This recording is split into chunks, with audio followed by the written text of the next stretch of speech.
Chapter 10. Sai Baba's Mode of Life.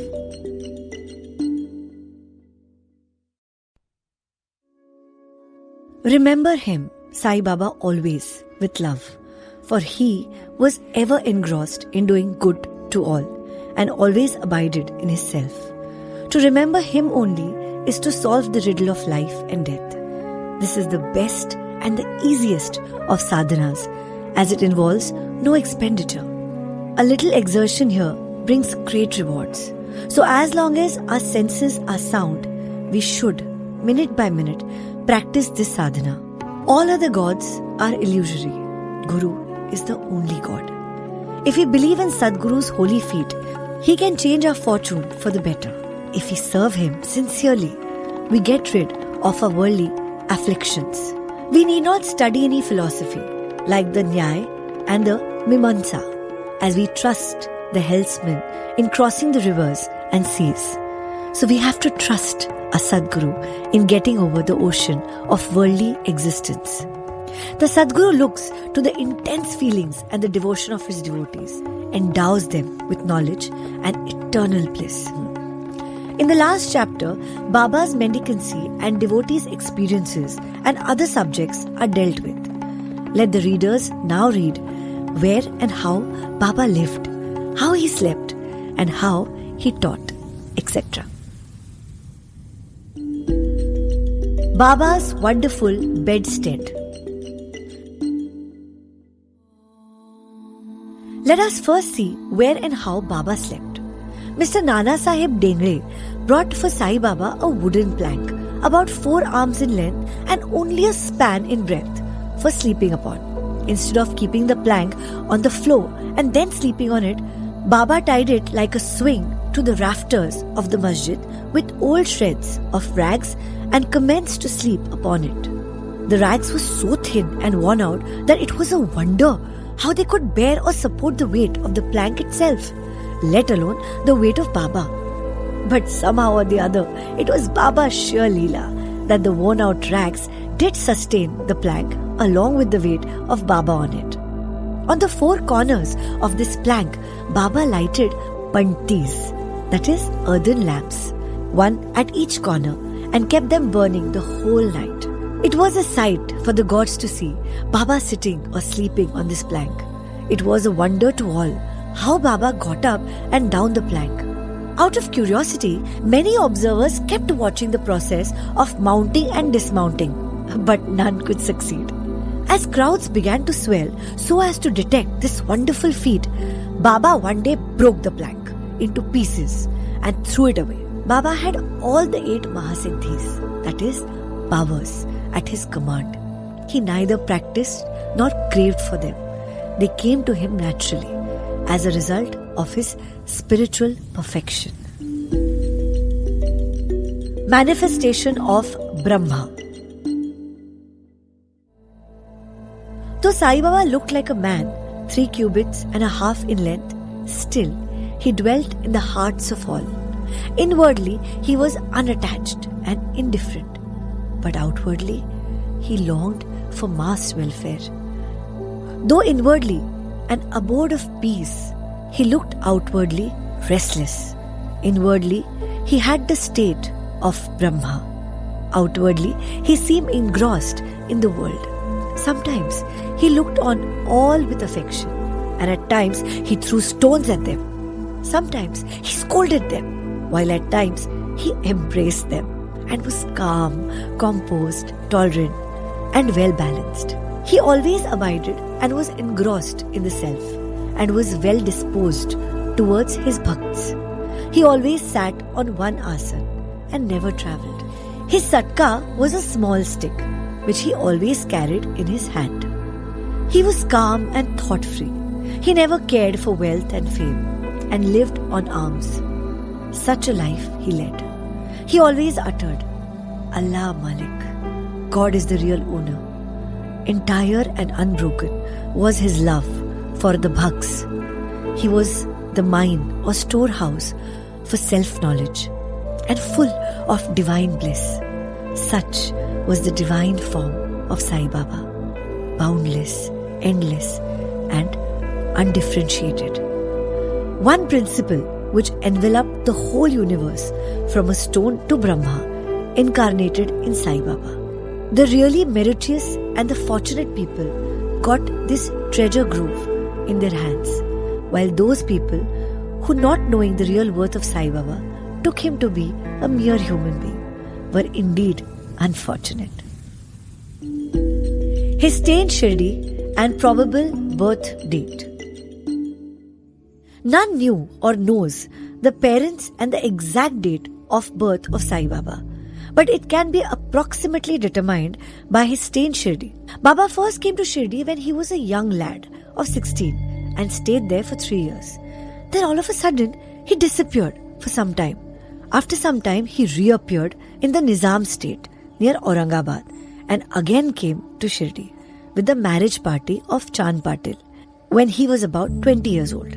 Thence, he stayed in Shirdi for an unbroken period of 60 years, after which Baba took his Mahasamadhi in the year 1918. From this, we can say that the year of Baba's birth was approximately 1836 AD. Baba's mission and advice.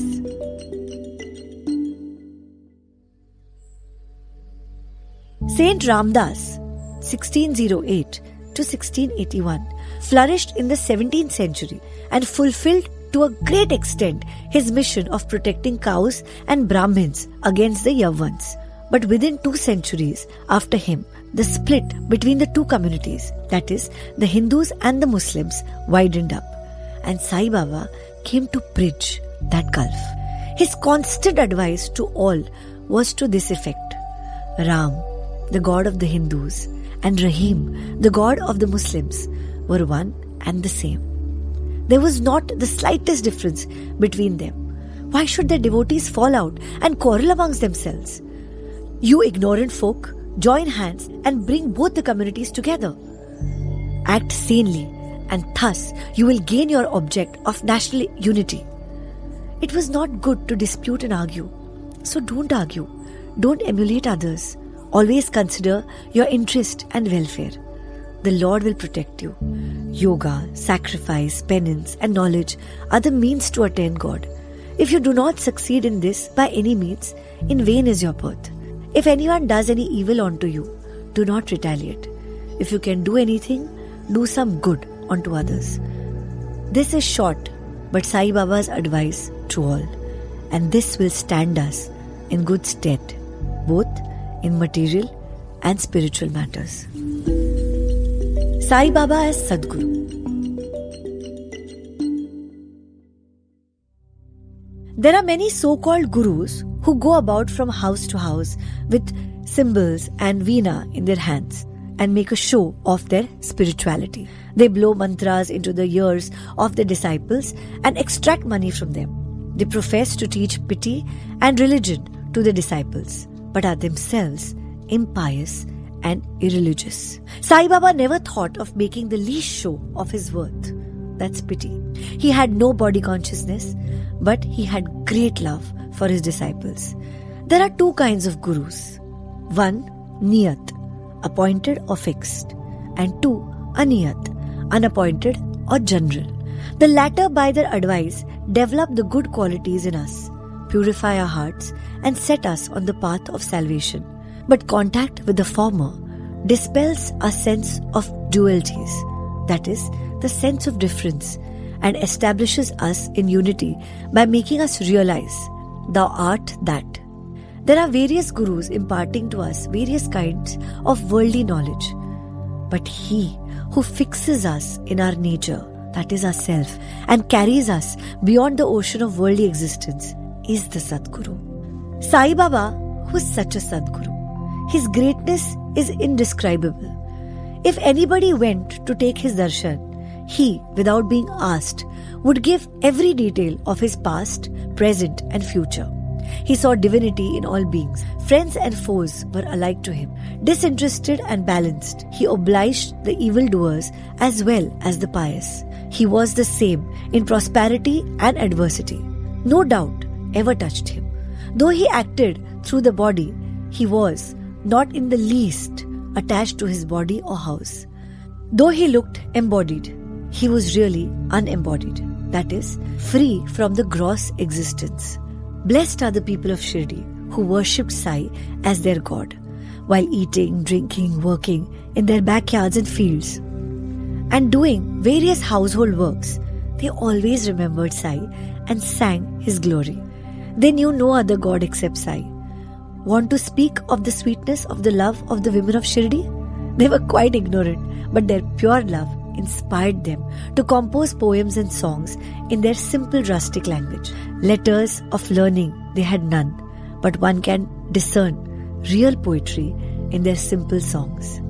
It is not intelligence, but love that inspires real poetry as such. Real poetry is the manifestation of true love, and this can be seen and appreciated by intelligent listeners. Collection of these folk songs is desirable, and by Baba's wish, some fortunate devotee may undertake the task of compiling and publishing these folk songs, either in the Sai Leela magazine or separately in a book. Baba's humility. Lord or Bhagwan is said to have 6 qualities, that is, fame, wealth, non-attachment, knowledge, grandeur, and liberality. Baba had all these in him. He incarnated in flesh for the sake of bhaks. Wonderful was his grace and kindness, for he drew the devotees to him, or how else could one have known him? For the sake of his bhaks, Baba spoke such words the goddess of speech could not utter. Here is a specimen. Baba spoke very humbly as follows. Slave of slaves, I am your debtor. I am satisfied at your darshan. It is a great favor that I saw your feet. I am an insect in your excreta. I consider myself blessed thereby. What humility is this? Though outwardly Baba seemed to enjoy sense objects, he had not the least flavor in them, nor even the consciousness of enjoying them. Though he ate, he had no taste and thought. He saw, he never felt any interest in what he saw. Regarding passion, he was a perfect celibate as Hanuman. He was not attached to anything. He was pure consciousness, the resting place of desire, anger, envy and other feelings. In short, he was disinterested, free and perfect. A striking instance may be cited in illustration of this statement. Nanavali. There was in Shirdi a very quaint and a queer fellow by the name Nanavali. He looked to Baba's work and affairs. He once approached Baba, who was seated on his gaddi, that is his seat, and asked him to get up, as he wanted to occupy the same. Baba at once got up and left the seat, which he had occupied. After sitting there a while, Nanavali got up and asked Baba to resume his seat. Then Baba sat down and Nanavali fell at his feet. Then Baba sat down and Nanavali fell at his feet. Baba did not show the slightest displeasure in being dictated or ousted. This Nanavali loved Baba so much that he breathed his last on the 13th day of Baba's Mahasamadhi. The easiest path, hearing the stories of the saints and being in their company. Though Sai Baba acted outwardly like an ordinary man, his actions showed extraordinary wisdom and skill. Whatever he did was done for the good of his devotees. He never prescribed any asan, regulation of breathing or any rites to his bhakts. Nor did he blow any mantras into their ears. He told them to leave off all cleverness and always remember Sai. Sai. If you did that, he said, all your shackles would be removed and you would be free. Sitting through 5 fires, sacrifice, chanting, 8-fold yoga are possible for the Brahmins only. They are of no use to the other classes. The function of the mind is to think. It cannot remain without thinking for a minute. If you give it a sense object, it will think about it. If you give it Guru, it will think about Guru. You have heard most attentively the grandeur of Sai. This is the natural remembrance of Sai. Hearing the stories of the saints is not so difficult as the other sadhanas mentioned above. They, the stories, remove all fear of this sansar, that is, the worldly existence, and take you on the spiritual path. So, listen to these stories, meditate on them, and assimilate them. You may attend to your worldly duties, but give your mind to Sai and his stories, and then he's sure to bless you. This is the easiest path. But why do not all take to it? The reason is that without God's grace, we do not get the desire to listen to the stories of saints. With God's grace, everything is smooth and easy. Hearing the stories of the saints is, in a way, keeping their company.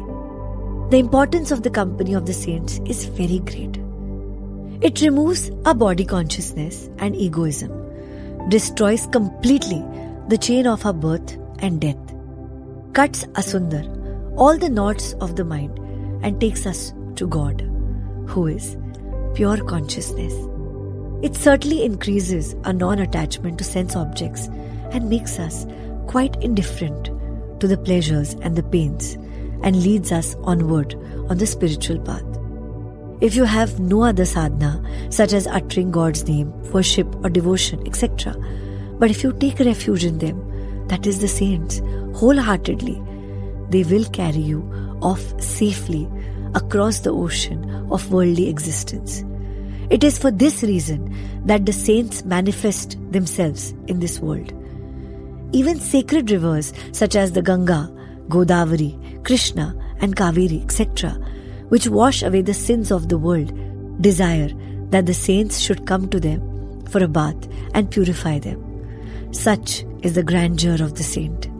It is on account of the store of the merits in the past births that we have attained the feet of Saibaba. We conclude this chapter with meditation on Sai's form. He, the graceful and handsome Sai, standing on the edge of the masjid and distributing udi to each and every bhakt with a view to his welfare. He who thinks of the world as an illusion and who is ever engrossed in the supreme bliss. Before him, we humbly prostrate ourselves. Bow to Shri Sai. Peace to all. Om Sai Ram.